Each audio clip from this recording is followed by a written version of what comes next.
Hello বন্ধুরা, আজকে আমরা বানাবো এগ চপ এবং চিকেন চপ। এর জন্য একটা পাত্রে আলুগুলিকে ভালো করে ধুয়ে নিতে হবে। তারপর আলুগুলিকে কিছুটা কেটে নিতে হবে।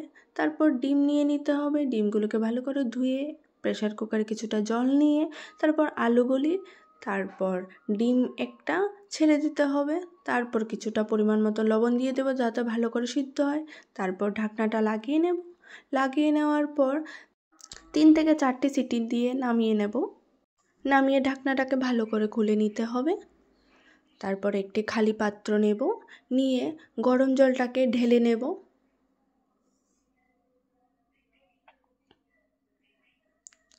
ঢেলে নেওয়ার পর আরেকটা পাত্রে ভালো করে খোসাগুলিকে ছাড়িয়ে নিতে হবে।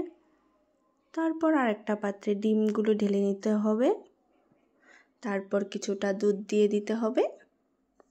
তারপর কিছু পেঁয়াজকে নিয়ে ওগুলোকে কুচি কুচি করে কেটে নেব, একটা বাটিতে নিয়ে নেব।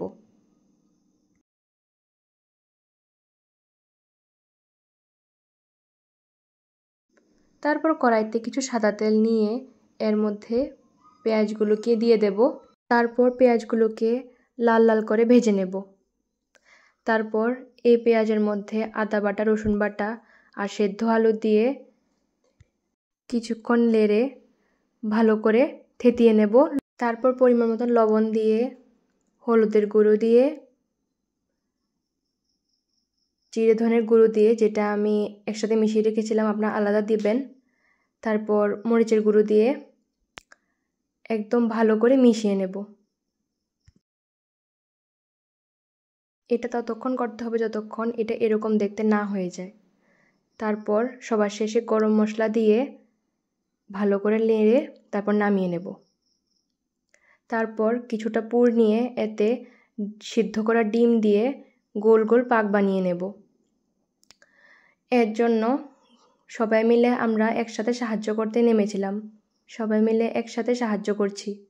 তারপর একইভাবে মাংসের চপের জন্য মাংসটাকে মাঝখানে দিয়ে গোল গোল করে বল বানিয়ে নেব।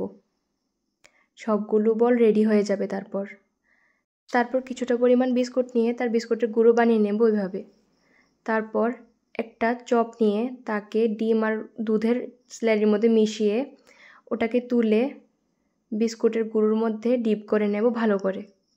একই পর্যায়ে সবগুলোকে একে একে করে নেব।